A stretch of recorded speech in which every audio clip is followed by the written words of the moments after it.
Boa noite a todos. Sejamos todos bem-vindos em nome de Deus e de Jesus. Então, hoje a gente vai dar continuidade ao capítulo 1 do Evangelho segundo o Espiritismo. Eu não vim destruir a lei. Semana passada, a Aide explicou para nós a respeito dos 3 primeiros mandamentos de Moisés. E hoje o nosso tema é sobre o 4º e o 5º mandamento.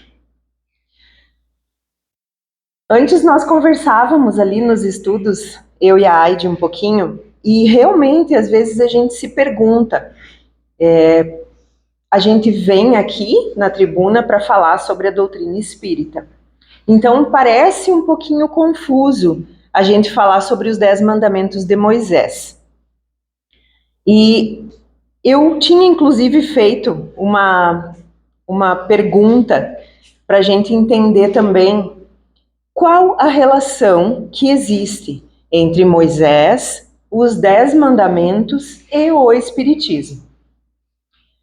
Então, para a gente entender bem sobre isso, nós precisamos entender e ver Jesus como realmente o governador do planeta Terra. O nosso modelo e guia da humanidade terrestre, como nos fala a questão 625 do Livro dos Espíritos. Então, tudo foi preparado por Jesus. E nós não estamos falando de 2000 anos, quando ele esteve aqui encarnado, ou de 4000 anos, quando surgiram os primeiros hebreus.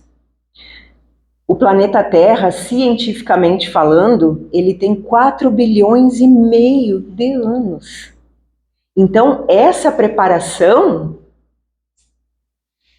é de bilhões de anos atrás. Então, não é um planejamento atual, um planejamento de poucos mil anos. Se nós começarmos a entender dessa forma e enxergar de fato Jesus como quem preparou todo o planeta Terra para nós vivermos hoje, e isso teve um intuito, que a gente também vai entender o porquê, então a gente começa a entender essa relação de Moisés dos 10 mandamentos com o Espiritismo. Algumas doutrinárias atrás, o Márcio falou aqui para nós a respeito de alguns precursores de Jesus. Ele trouxe a questão de Sócrates, de Platão, e Moisés foi também um desses precursores, um grande enviado de Deus, já nesse planejamento, para trazer, através da mediunidade dele, como a Aide também falou, esses 10 mandamentos, que até então foram um grande código de ética e de justiça que a humanidade estava tendo. Então, se nós formos analisar por esse prisma das 3 revelações, que a gente também já falou aqui outras vezes e vai ser aprofundado mais para frente, que a primeira revelação, a grande revelação que a humanidade teve foi Moisés, a segunda foi o próprio Jesus, e a terceira é o Espiritismo, é a doutrina dos Espíritos. Porque lá no Evangelho de João, no capítulo 14, o próprio Jesus Cristo falou. Ele diz, eu vou, mas eu enviarei a vocês um outro Consolador. Um outro porque o primeiro Consolador era ele. E o outro que ficará convosco para sempre, né? Que é a doutrina dos Espíritos.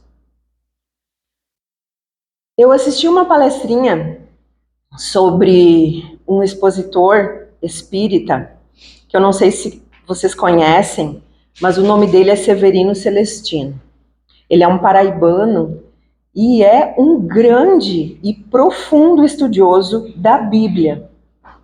Um cara super inteligente, fala vários idiomas, o próprio hebraico, né, ele fala.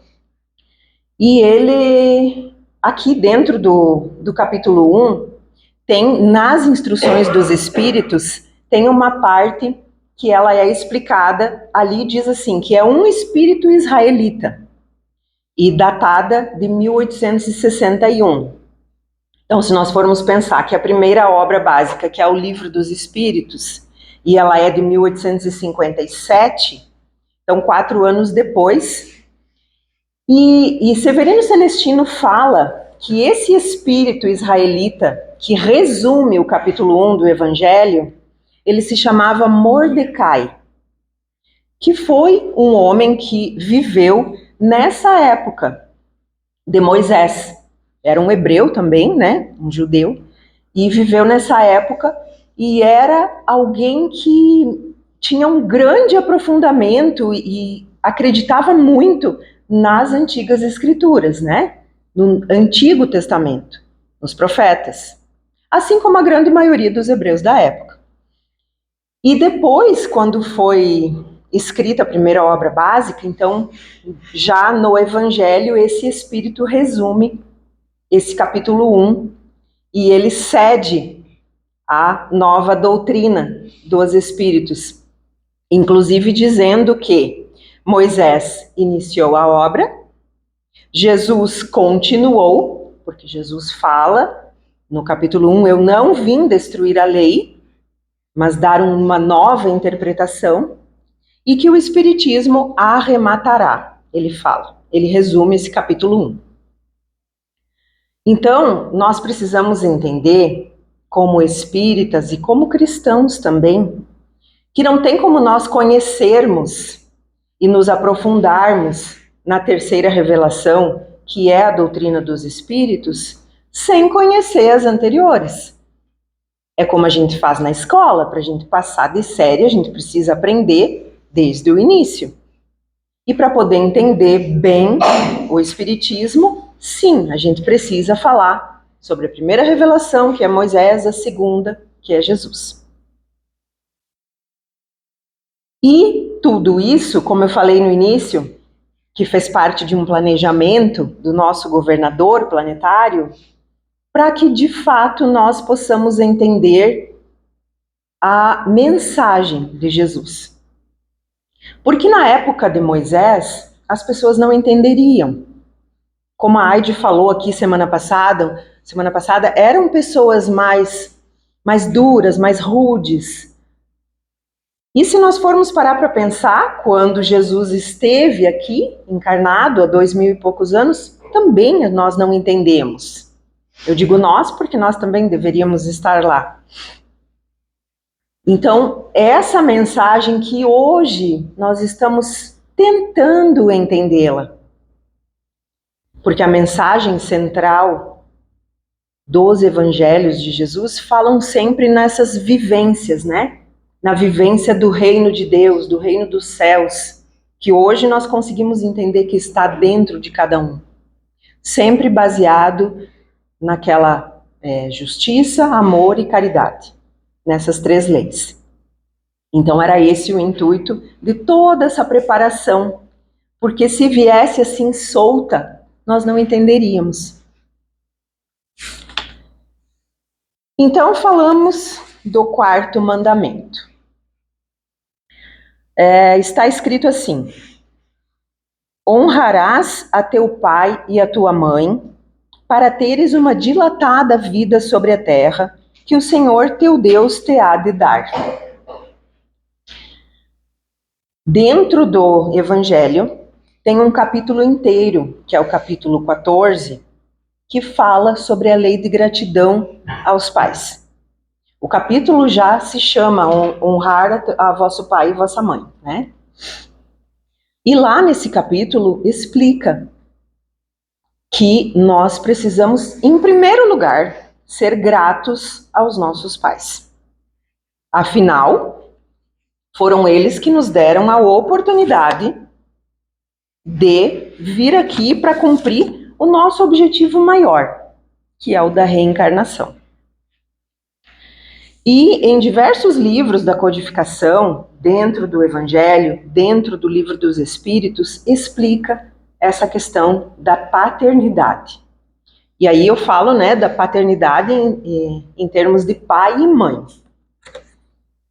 Na questão 208 do Livro dos Espíritos, esse é o primeiro livro da codificação. Kardec, então, pergunta: os espíritos dos pais não exercem influência sobre o do filho depois do nascimento? E os espíritos respondem: uma influência muito grande. Como dissemos, os espíritos devem concorrer para o progresso uns dos outros. Muito bem, os espíritos dos pais têm por missão desenvolver os dos seus filhos pela educação. E é para eles uma tarefa. Se falharem, serão culpados. Então aqui já nos chama a atenção que os pais têm por missão educar os seus filhos.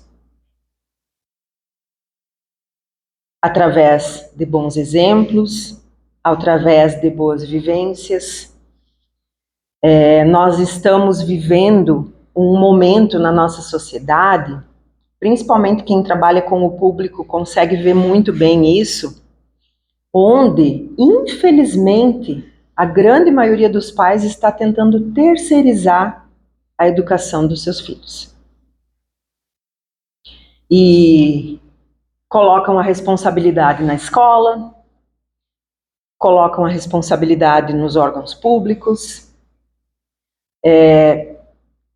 Eu que trabalho com saúde mental, canso de ouvir pais que chegam com adolescentes, crianças de 10, 12 anos, pré-adolescentes inclusive, e eles chegam dizendo uma frase muito famosa que vocês já devem ter ouvido: eu não posso mais com a vida do fulano. Como se nós pudéssemos resolver e fazer um milagre. Claro, a educação, a Secretaria de Educação em si, através de todos os programas que eles proporcionam, sim, eles proporcionam a educação didática dos filhos. A saúde oferece tratamento, mas a responsabilidade é de quem? E isso, olha só, o Livro dos Espíritos tem quase 200 anos e já estava escrito aqui que a missão dos pais é desenvolver os filhos através da educação.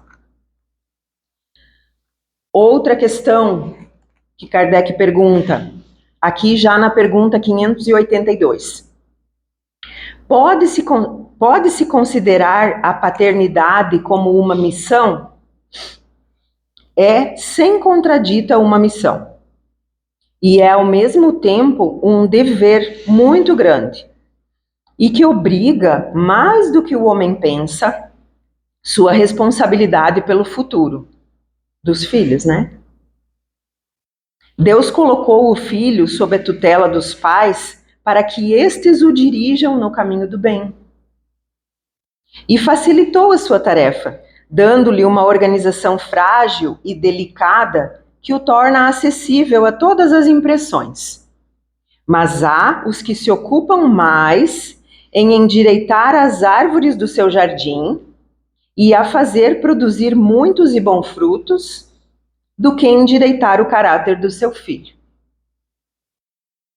Se este sucumbe por sua falta, carregarão a pena, e os sofrimentos do filho na vida futura recairão sobre eles, porque não fizeram o que dependia deles para o adiantamento no caminho do bem. Então aqui, quando os espíritos estão respondendo que Deus foi tão providencial que ele fez com que, quando um espírito reencarna, ele tem essa organização frágil, como diz aqui no Livro dos Espíritos. O que seria isso? É o que a gente realmente vê, um bebezinho que depende totalmente dos pais para tudo, e aí se torna mais fácil dos pais entenderem e conseguirem colocar em prática essa missão. Porque tem ali uma organização frágil que depende. Nós não sabemos, nós nunca sabemos, quando nós recebemos os nossos filhos, que espírito é aquele. E nós sabemos que sim, que conforme o que a doutrina espírita fala, e nós acreditamos, tem muito de vida passada. E no planejamento reencarnatório, a gente concorda. Os pais concordam, eles aceitam. Aquele filho também aceita vir naquela família.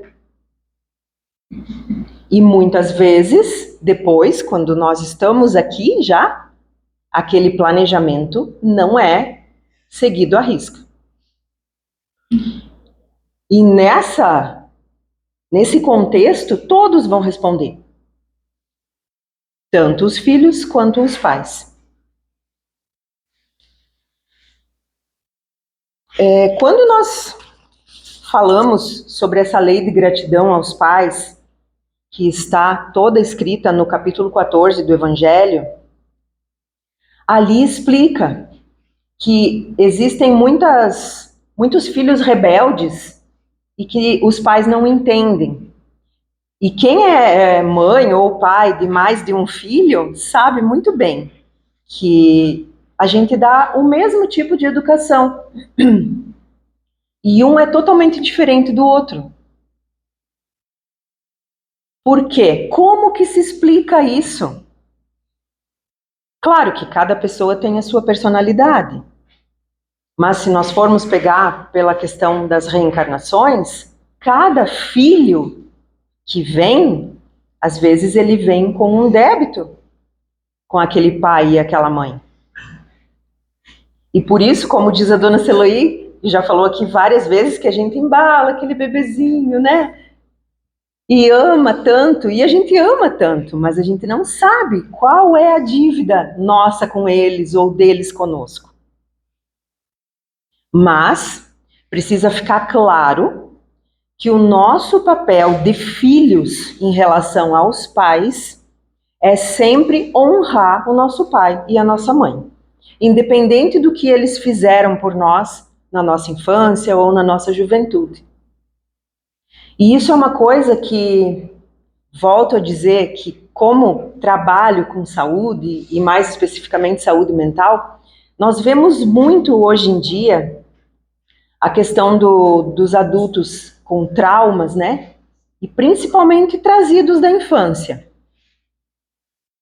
E lógico, a gente tem vários profissionais que trabalham essa questão dos traumas, e a gente aqui da doutrina espírita jamais vai dizer que não pode. Não, você não pode ir na terapia porque... Não.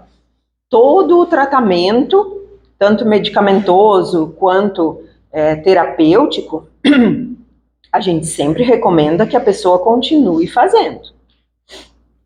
Só que se nós formos olhar pelo ângulo das várias reencarnações, a gente precisa ver que muitos adultos acabam deixando uma existência se escapar por conta desses traumas, por conta de vitimizações que não nos levam a nada.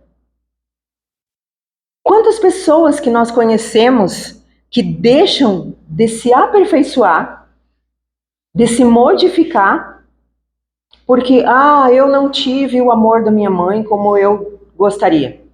Ou então, nossa, o meu pai não foi um pai presente e eu não consigo,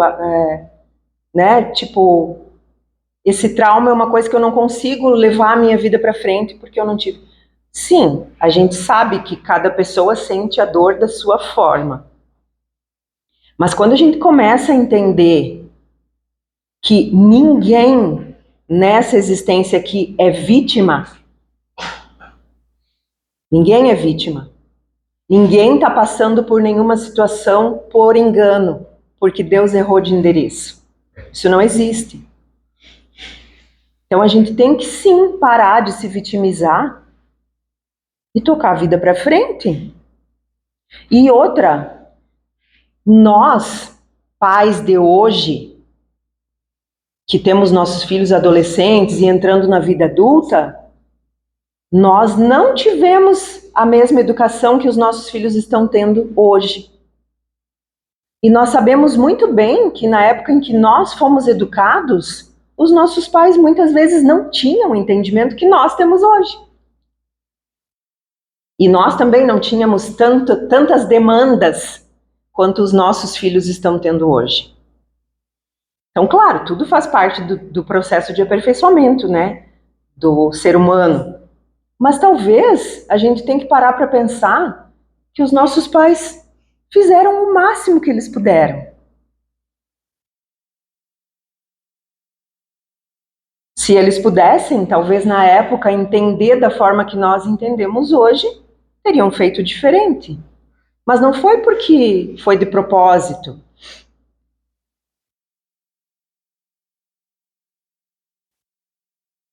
E os pais, então, cumprem esse papel de proteger os filhos, mas eles não estão sozinhos. Porque hoje em dia nós sabemos que contamos com a ajuda dos professores, ajuda, né? Tem que ficar bem claro que o papel da educação não é da escola, é dentro de casa. Contam com a ajuda dos professores, dos educadores, de ótimas publicações. Hoje a gente tem ferramentas incríveis que na época dos nossos pais não existiam, de pesquisa, publicações sérias que falam, né, sobre pesquisas científicas sérias a respeito da educação dos filhos. E também a ajuda dos amigos espirituais, porque cada um dos nossos filhos tem o seu próprio mentor, o seu anjo da guarda. E sempre, sempre, na dúvida, a gente sempre deve recorrer à prece, ao recolhimento, para pedir uma orientação.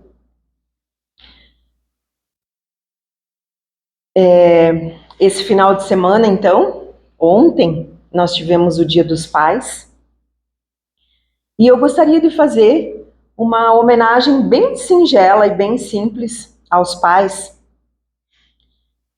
falando um pouquinho e bem rápido sobre um exemplo de pai, que foi o exemplo do meu pai. O meu pai não está mais conosco nesse plano, já vai fazer 4 anos. E quem teve a oportunidade de o conhecer, eu sempre falo que foi o cara mais incrível que eu conheci. Que tinha esse entendimento.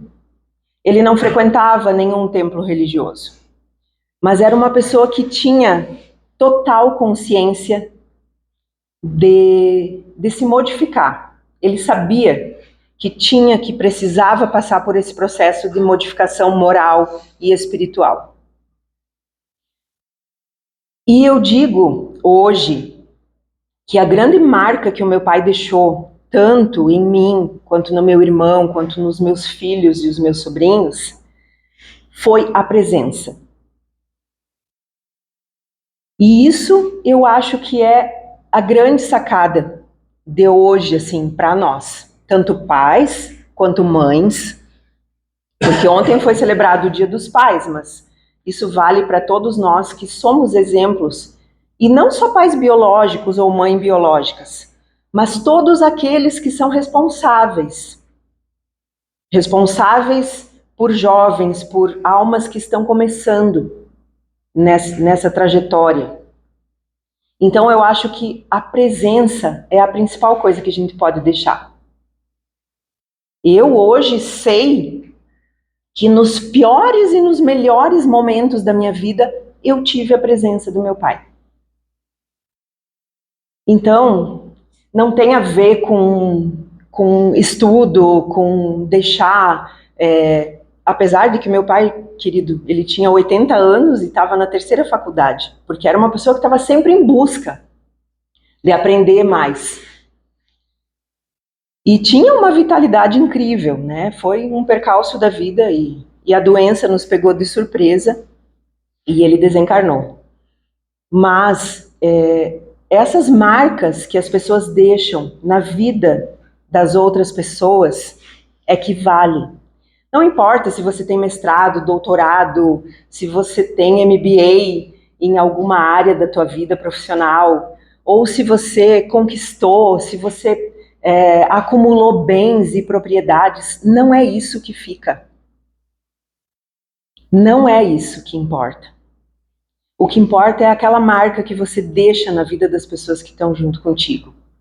De saber que chegar numa altura da vida e você sabe que aquela pessoa estava ali. Então essa é a minha homenagem e lógico que Feliz Dia dos Pais a todos os pais que estão aqui. E a gente aqui, nós que somos estudantes e os trabalhadores da casa, a gente tem na figura do seu Valentim essa referência e a gente precisa fazer essa homenagem a ele.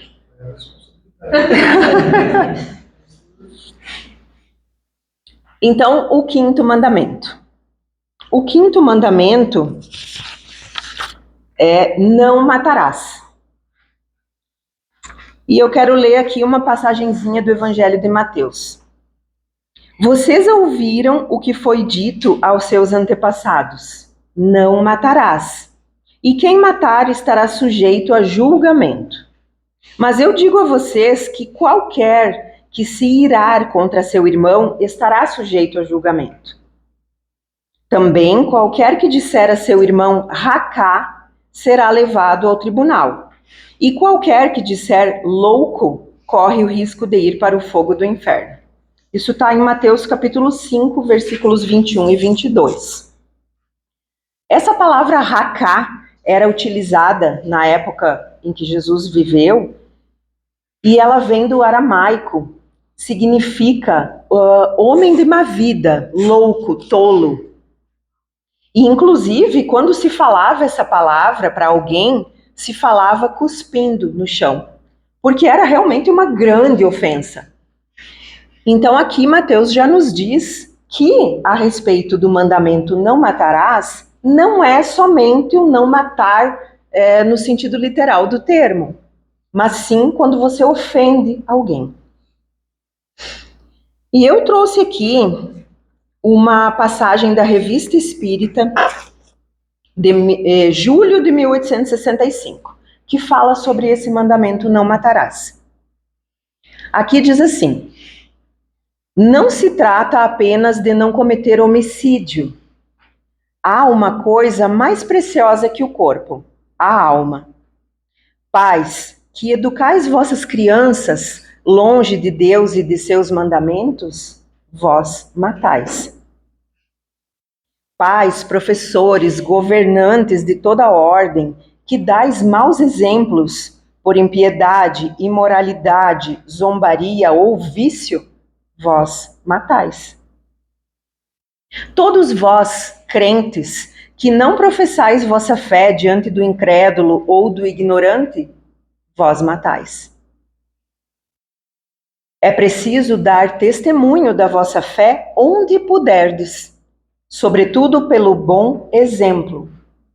Não sejais servos inúteis.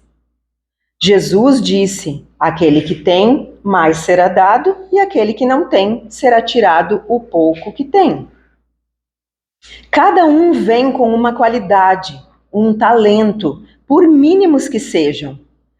Fazei valer o pouco que possuís.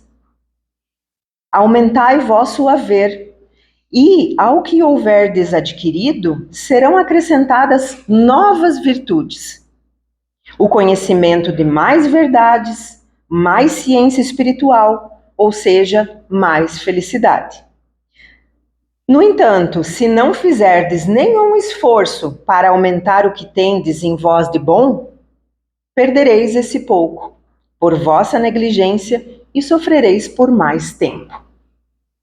Então, eu acho assim que resume totalmente o que esse mandamento não matarás quer nos dizer. Então, aqui eles deixaram bem claro que nós, que somos pais, que somos multiplicadores, que somos educadores, A partir do momento que nós não estamos direcionando nossos filhos no caminho de Deus, nós estamos matando. Não estamos matando eles, mas estamos matando aquele germe que está ali dentro. E que é nossa responsabilidade fazer brotar.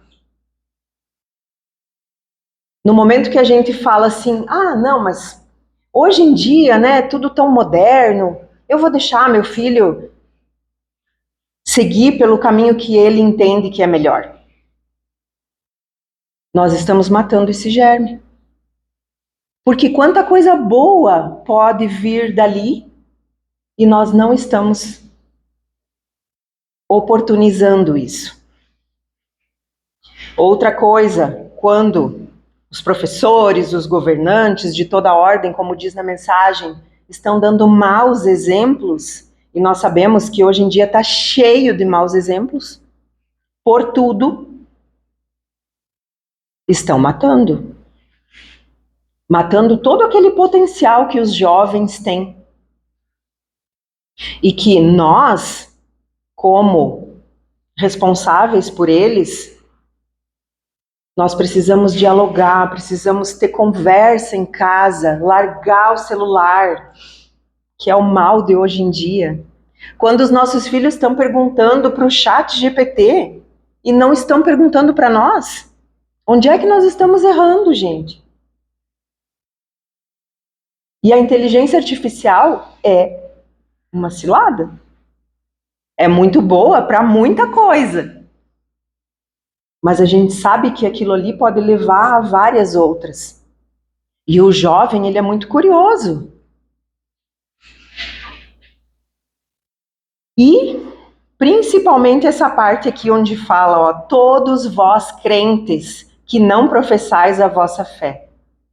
E não é crente falando de religião, né, evangélica. É crente por crer. Nós todos.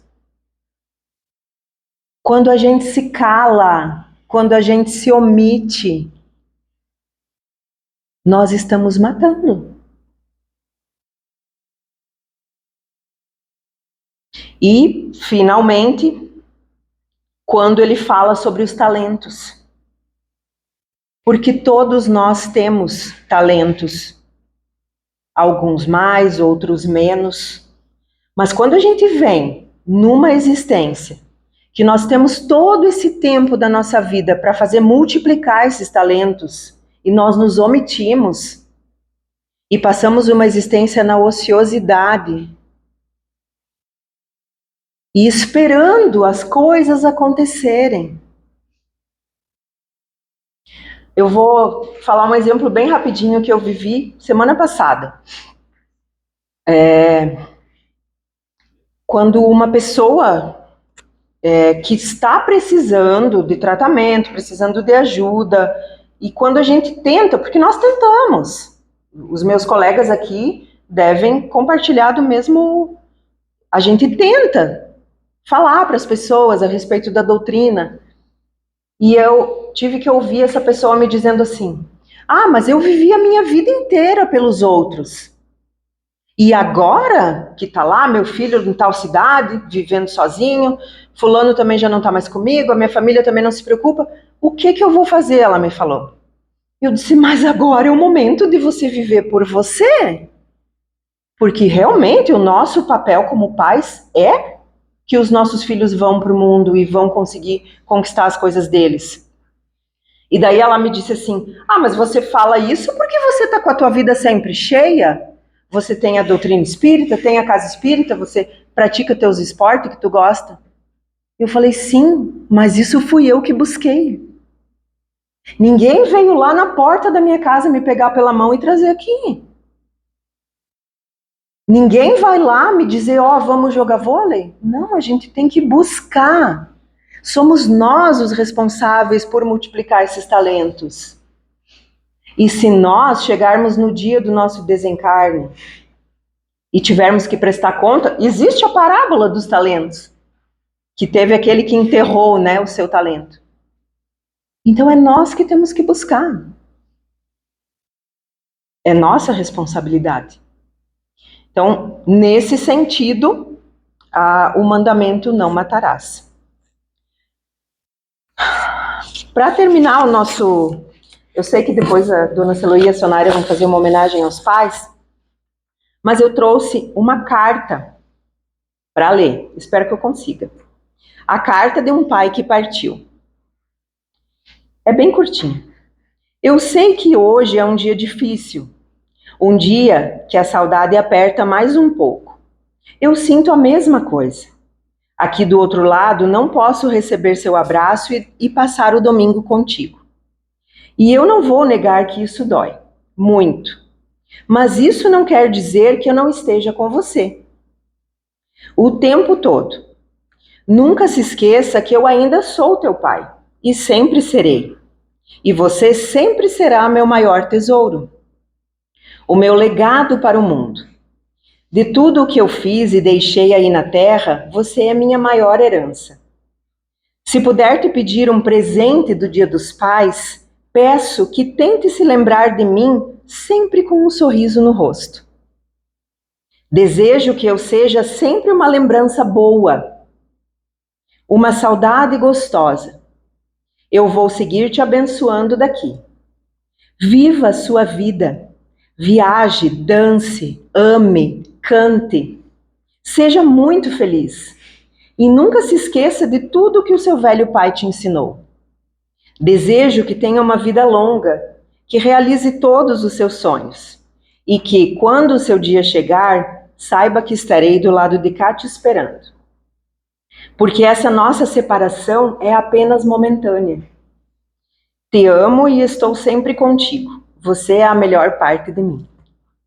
Então, que nós possamos lembrar das pessoas que nós não temos mais a presença física desse jeito, com alegria.